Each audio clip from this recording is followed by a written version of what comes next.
No worries. And how many people We've do you have right so now far? got 12 participants, 10 attendees, and 2 panelists. Okay. Well, thank you, Mike and Alexis, for setting this up. And I know it's a really crazy time right now for everybody, and most of us are glued to the news, trying to see what happens. Maybe too much for me, but you've all probably been. If you've stopped off at the AAPT website, you know that the entire AAPT team is working remotely. This is now day 3 of week 2. And I'm sure you're all in the same boat of having to work at home. We've had a smooth transition to this because we actually have done some emergency preparedness drills and had an all staff work at home a couple of times, even as long ago as about 1.5 years ago, I think. So things are running. And so if you've got any questions for the AAPT staff, we're working, we're going, we're doing, things are being, I think, as normal as possible. But I know that also means that you are wondering what's happening with the AAPT summer meeting in Grand Rapids, and also how that impacts PERC.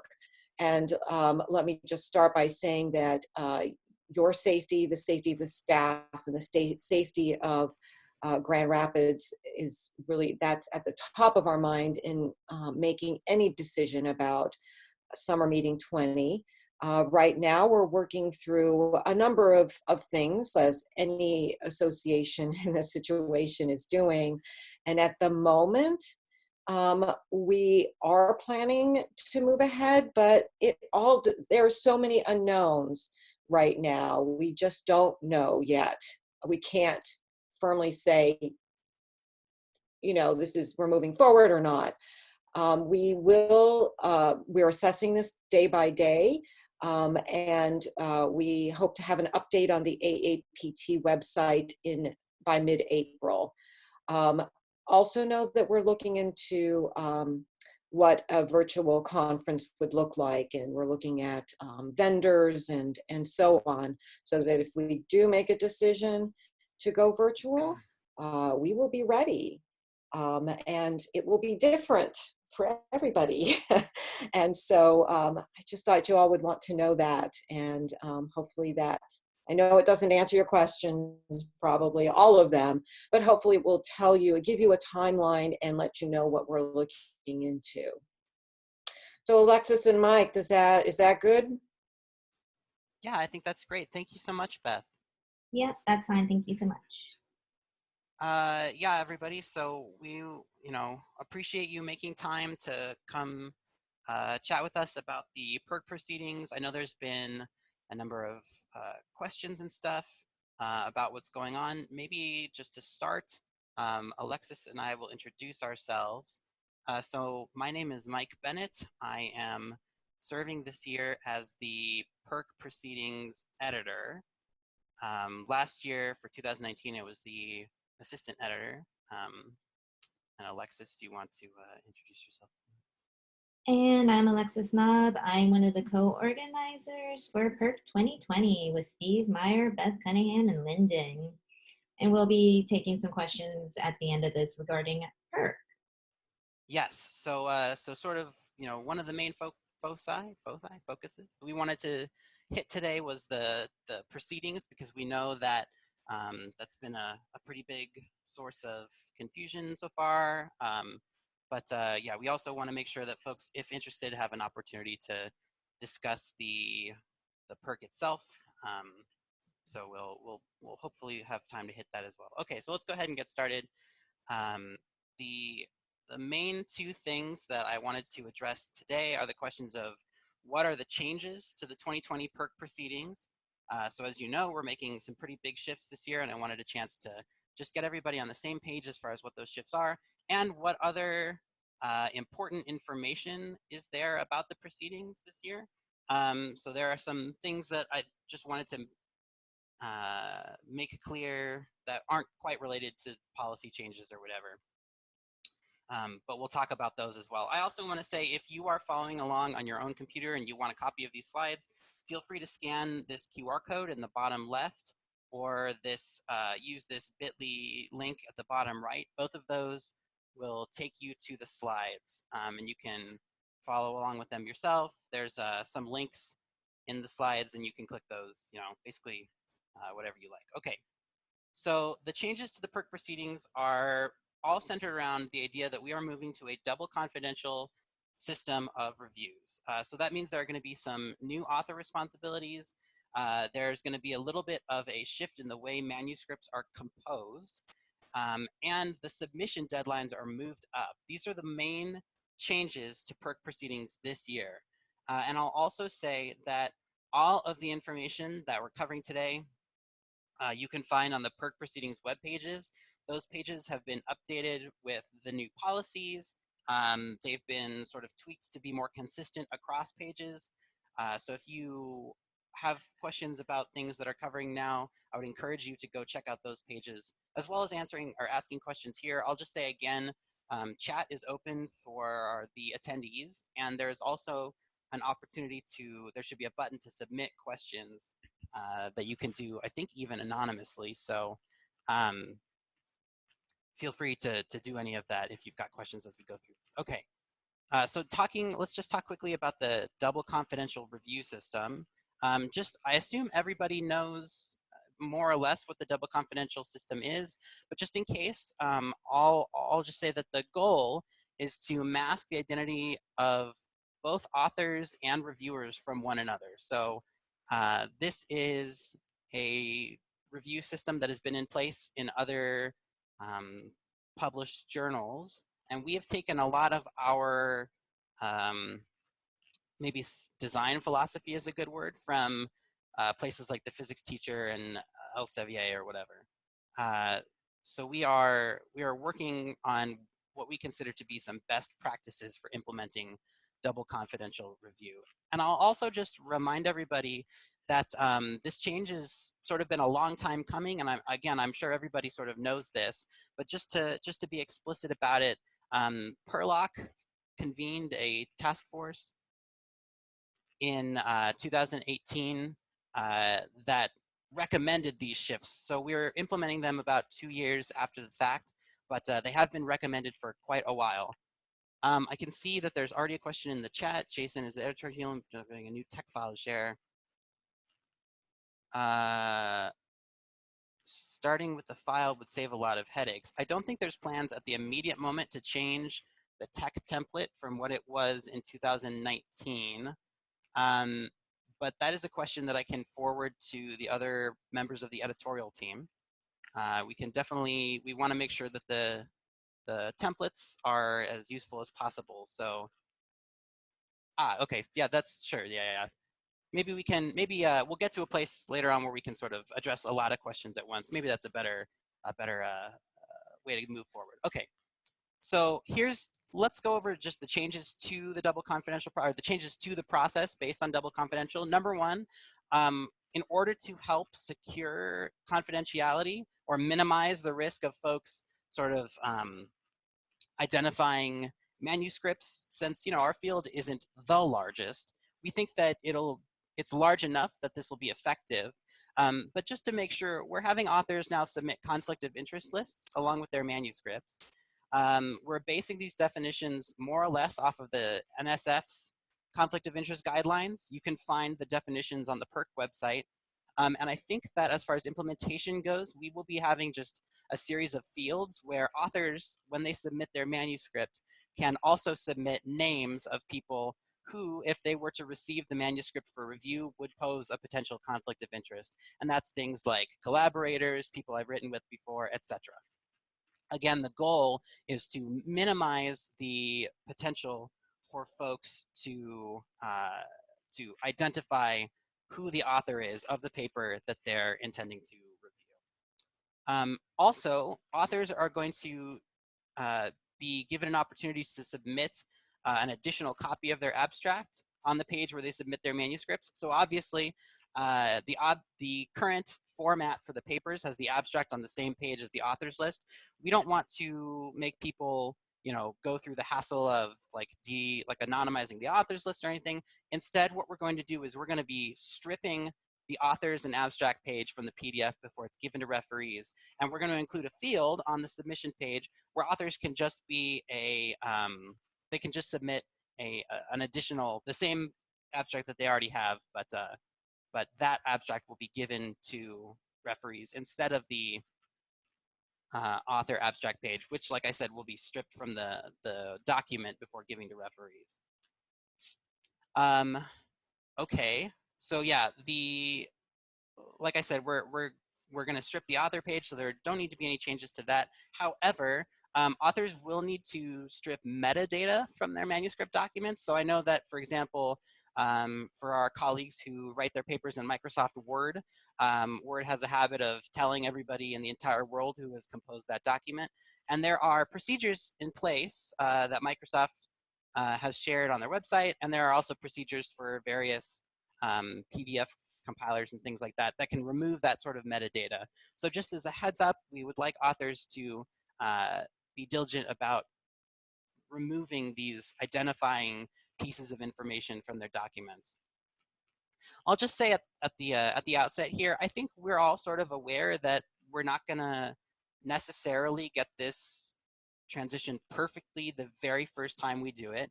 I think we're all building in a little bit of wiggle room, and hopefully the community will have grace with PERLOC and with the editors and with the organizing committee as we make this move.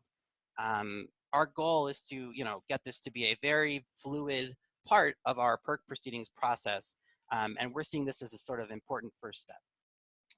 Okay, so that's kind of an overview of the changes. You know, in a nutshell, our goal is just to make sure that any information that might identify the author to the reviewer is masked in the document. So either removed from the, from the metadata, or stripping off the author's page, or as I guess I'll just quickly talk about now, in the composition of the manuscript itself. So you can imagine that if it doesn't mean a whole lot if I strip the metadata off of my submission to PERC proceedings, but then in the very first paragraph of my body, I identify myself. So we've compiled some policy on ways in which we would like authors to modify their composition of manuscripts. Again, this is all based on the fact that it's important to mask the identity of the authors from the referees who read the manuscripts. So first of all, authors, most obvious, I'm sure everybody was already thinking it, authors should remove all direct explicit references to themselves, including their institution, their affiliations, stuff like that. At the bottom for each of these examples, or each of these sort of new conventions, I've just given an example, right? This is sort of the thing that we'd like. But I don't know that it's extremely important to follow one specific way of masking yourself. The important thing is just that identifying information like University of Colorado is masked. 2, authors should remove self-identifying information from in-text references. So this is a little more subtle, right? So if I am writing a follow-up study and I'm referencing something that I've already done, I would say my inclination for my writing style is to typically say, as we have previously shown, and then cite the study. Obviously, if you do that, a reader will be able to connect your identity to the reference. So we're hoping that our authors will use the sort of more general language like a previous study has shown, things like that. That also means that authors should mask citations that could be used to identify them. So for example, rather than including the full citation, it's appropriate in this context for authors to just say anonymous, details redacted for review, things like that, stuff that will mask the identity. Now, we talked a little bit, I guess I'll say, about the best way to handle references specifically. This convention of masking just the references that could be used to identify you is one that we've adopted from other circulars as well.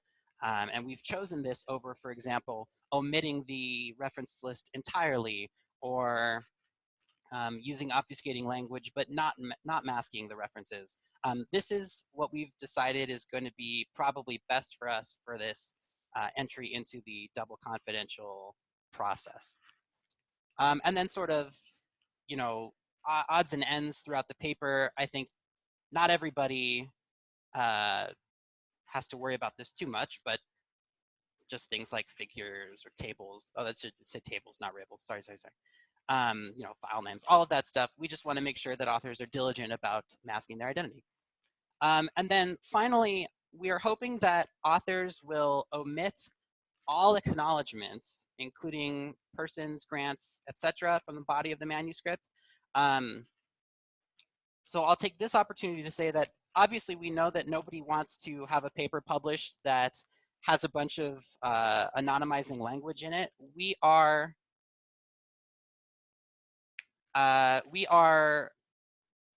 definitely going to, for papers that are accepted, there will be plenty of time to resubmit your paper without all the masking. So you'll have an opportunity to unmask, to put in your names, to change the references list, and to put back in, you know, your acknowledgements paragraph.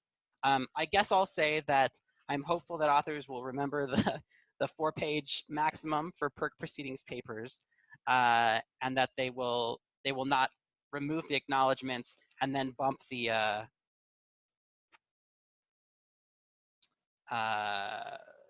and then, you know, bump up the anonymized manuscript and then have to worry about, you know, cutting stuff or whatever. The goal is to just sort of take that paragraph out, and then you'll have an opportunity to put it back in later. And I can see, just to, not to, so that I'm not ignoring them, I can see that questions are coming in again. This is really great. We will, I really appreciate this. We will, I think it's probably better, yeah, just to answer sort of all the questions in one go in a bit. But I do just want to make sure that folks know that they're not being ignored. Okay, so, and as I mentioned before, the author list abstract page doesn't need to change at all. The citations list should be masked as needed, but as I mentioned, the author and abstract page will be removed before referees get the manuscript. So there's no need to change, you know, the author affiliation list, etc. Okay, and then the last thing that I want to talk about before we sort of get into questions, this is something that I know there's been a little bit of confusion about, so I'm happy to go into as much detail as desired. We have moved up the PERC proceedings timeline. Obviously, in order to accomplish a double confidential review, we need everything to be done before PERC, and that means we need to make sure that reviews are assigned and received before before the conference even happens. So I have posted here the PERC 2020 timeline. This is taken just straight from the PERC 2020 webpage that Alexis, Steve, Beth, and Lynn have created for this year's conference. I will say we are about here in the timeline, right? So the parallel session abstract, as you all know, was bumped a little bit later up to this Friday. And that means that this Saturday, the day after parallel submissions close, paper submission will open.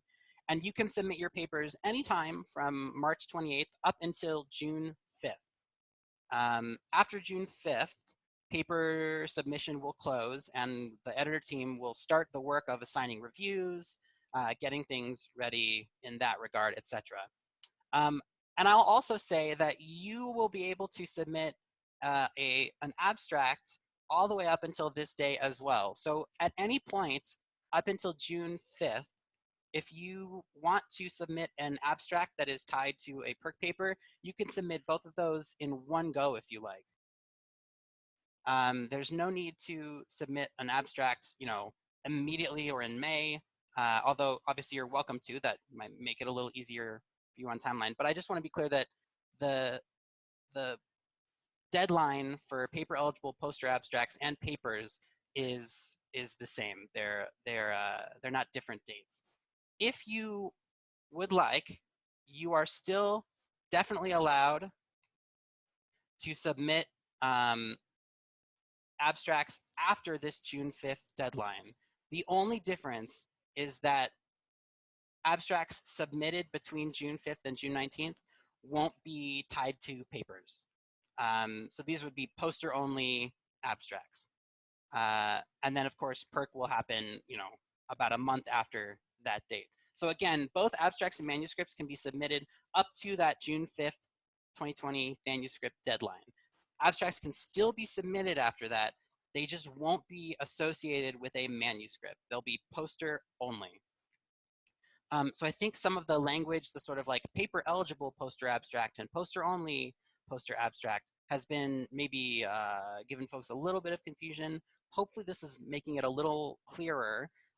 Essentially what we mean is that you can submit abstracts for posters at any point up until June 15th. After June 5th, those abstracts won't be associated with PERC proceedings manuscripts.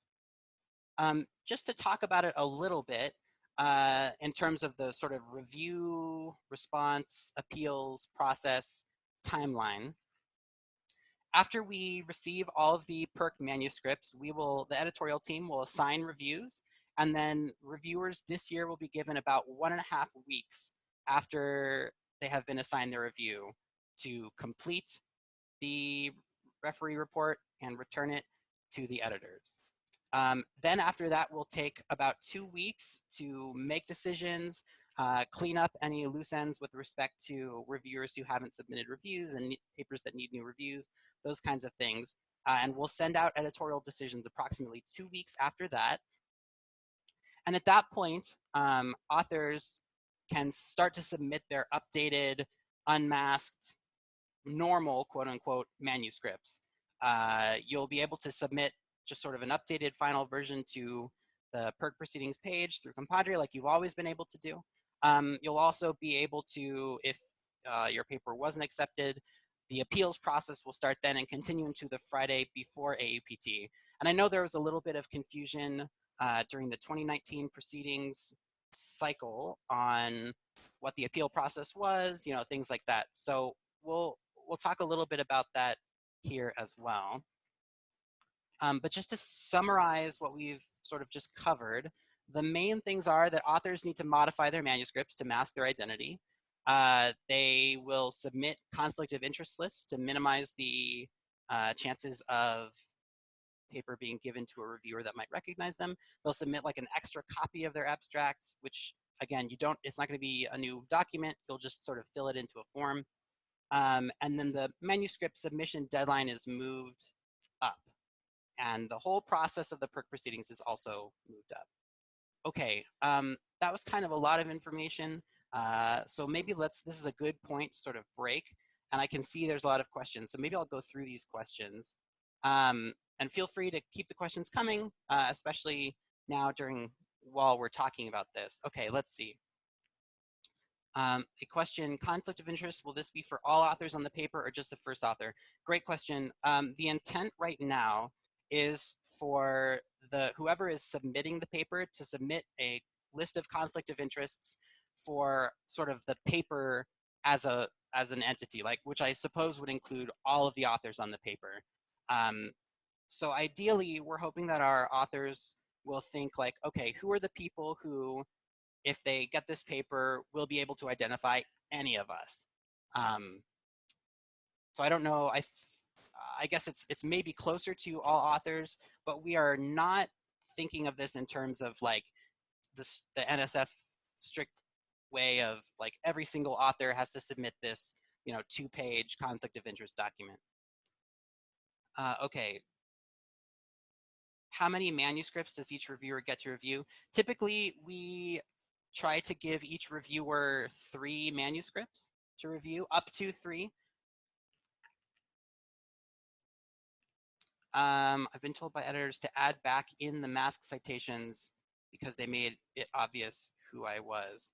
Yes, so this is a potentiality, right? And I think this maybe gets at the following question as well. If we only anonymize self-references, doesn't that mean that reviewers know the paper was not authored by authors of papers that are not anonymized? Those are both potentially true.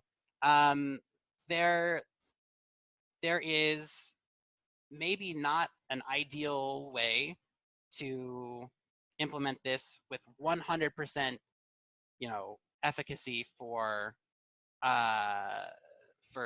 preventing really dedicated reviewers from finding out who the authors are. We are implementing the policies this year that we are implementing because we believe that they are the most effective way to implement this in our first year.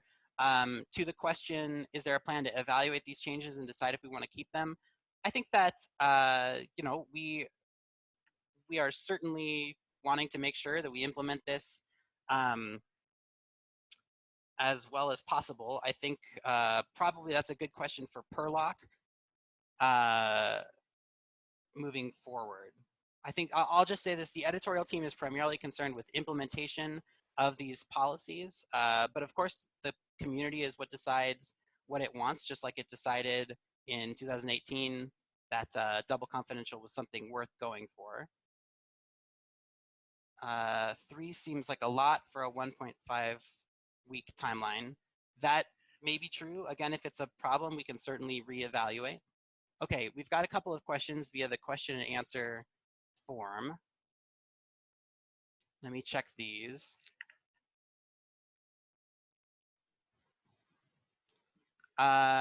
Okay, when are the re-identified manuscripts due from authors after review process is done? They are due, I think, a few days after PERC. I can look that up on our internal timeline. I think that date has been decided. So I think currently we are saying that final version of manuscripts are due, I guess, about a week after PERC. You'll have until your papers are due.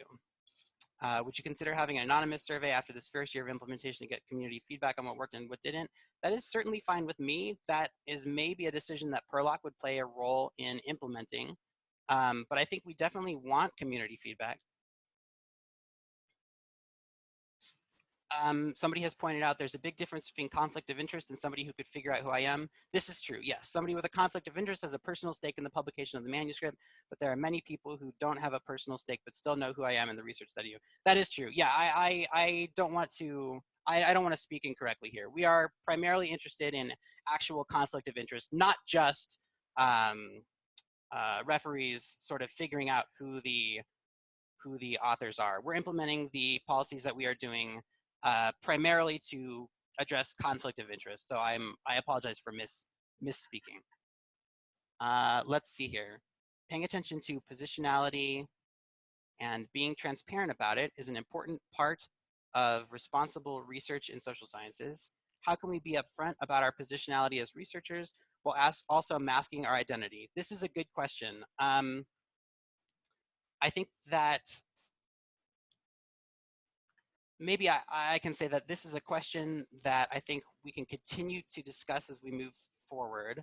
I don't want to sort of remit responsibility for addressing this, but again, maybe I'll say that the editorial team is primarily concerned with implementing the policy that has been decided with respect to double confidentiality.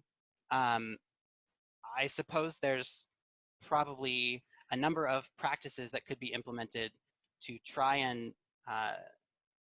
maintain this sort of standard of transparency with respect to positionality. But that would be, I think, a fantastic question to bring up in at PERC, you know, to PERLOC, etc. And again, I want to make, you know, I'm not trying to punt responsibility on this. But I guess in terms of implementation and this idea of positionality, maybe a good question to continue the discussion on. Okay, it seems like there's been no other questions during this period, so I might move on if that's all right.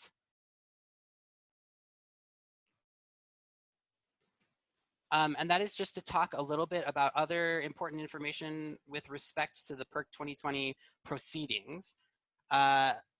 Most of the things that I'm just going to mention here are things that were a little bit of a problem last year that we're trying to make sure we are diligent about addressing. So first thing is the policy on peer review requirements has been clarified.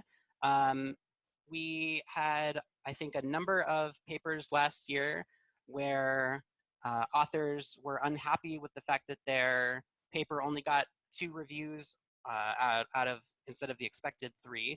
And I think that authors should expect that their papers get reviewed by the appropriate number of referees. We are taking, I suppose, stronger steps to address reviewers who are delinquent in their referee reports. And we are also now implementing a statement that authors are required to assent to when they submit their papers. Basically just saying, I understand that refereeing PERC papers is an important part of participating in the PERC process, and delinquent reviews are grounds to be removed from the proceedings. You can find these details again on the PERC Proceedings website. I suppose I don't have any more detail to go in than that, other than just to say that this is something that we're really working hard to make sure doesn't become a big problem for the proceedings. We want our referees to be submitting the reviewers because we want our papers to be receiving the level of professional review that they deserve. Okay, policy on appeals has also been clarified. So there was a little bit of confusion during the 2019 process as far as what constitutes an appeal, when appeals were allowed to be submitted, where appeals get submitted, things like that. We are very definite this year that appeals may be submitted up to the Friday before APT PERC. We are also planning to implement a form to do that rather than having authors email the editorial team. We want to make sure that appeals is as streamlined and as easy for authors who feel like their papers did not get an appropriate review as possible. Again, you can find these policies updated on the PERC Proceedings website. And then, as Beth stated at the start, we are aware of the situation with respect to COVID and the potentiality of having an in-person conference or not. And I don't have anything to add to Beth's statement. We're going to take our cues from the folks who know what's going on. Okay, that is all that I have to talk about with respect to PERC proceedings. I'll maybe let a minute or so go by for additional questions.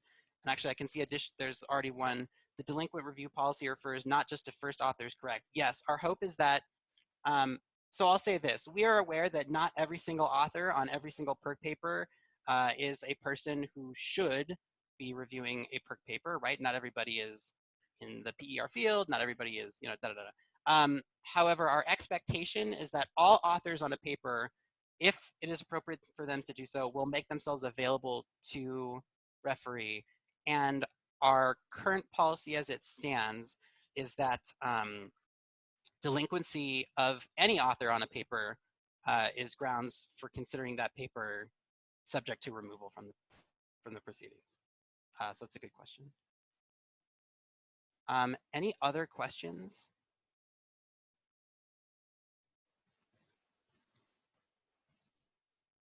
Okay, again, I appreciate everybody's flexibility and patience as we sort of onboard to this new process. I think these are really great thoughts that have been brought up today.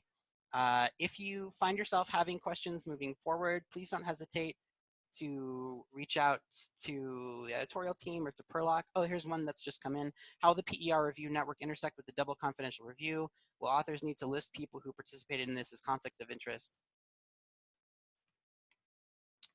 Since they will be able to identify the authors. Yeah, so we've, this is the thing that I think Jason Jason and I have discussed this already. I think our hope is that authors will list the people whose papers they have read in their conflict of interest. What if the second author is not a physics person? Do they still need to review? They may not have the necessary expertise. Yes, this is a great question. This is exactly the sort of thing we're talking about. So we have, we are allowing for the possibility that not every author is a good fit, for lack of a better word, for the review process. If authors feel like a member of their author group is should not review, they are encouraged to make that request to the editorial team when the time comes. That information is also on the PERC Proceedings website, so feel free to check that out there.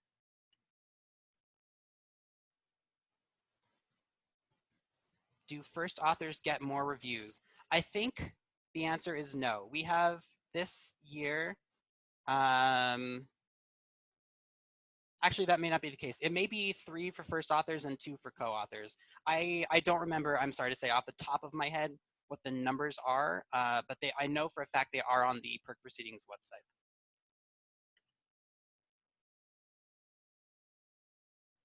And if you look there and it's not clear, please let me know, because one of my goals this year has been to make those pages as clear as possible. I want to make sure that there's no contradictions. I want to make sure that all of the folks who are going there for information get exactly the information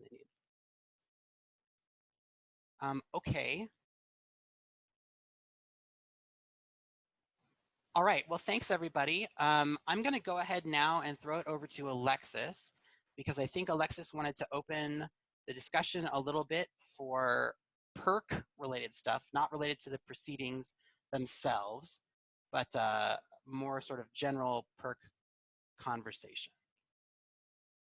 Yeah, so this was going to be a little more open because I didn't prepare a presentation like Mike did.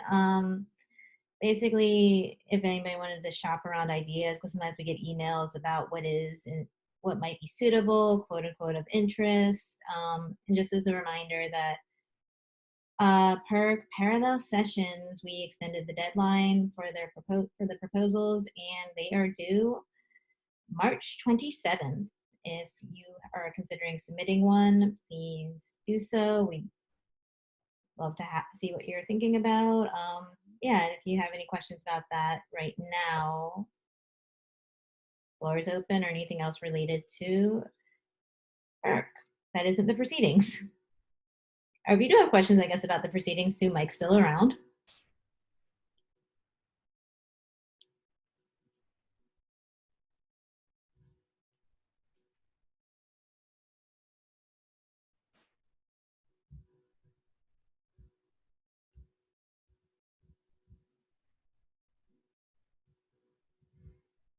And since it seems like nobody has any questions for Ben? Okay, thank you. What would an online PERC look like? That is a great question. We are exploring that with Lyle. Lyle has a lot of really interesting ideas about what, and we've been talking through different models. It's really contingent upon a lot of factors.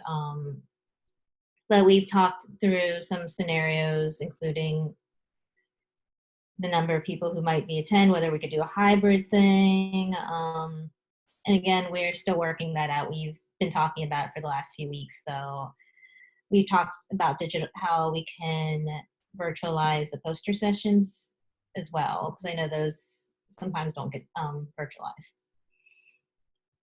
But we're thinking also of a lot of different things. This is the only way I can put it. We've also been factoring in, you know, we're not all on the same time zones, things like that. So if you have any awesome ideas of things that worked well, things that didn't work well, do let us know.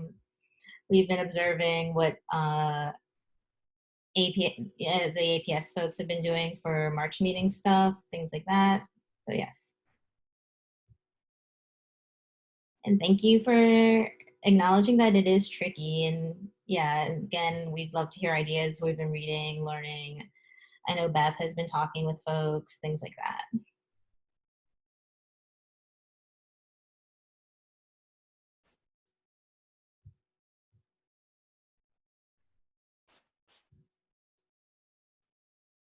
Is there anything else anybody wants to ask?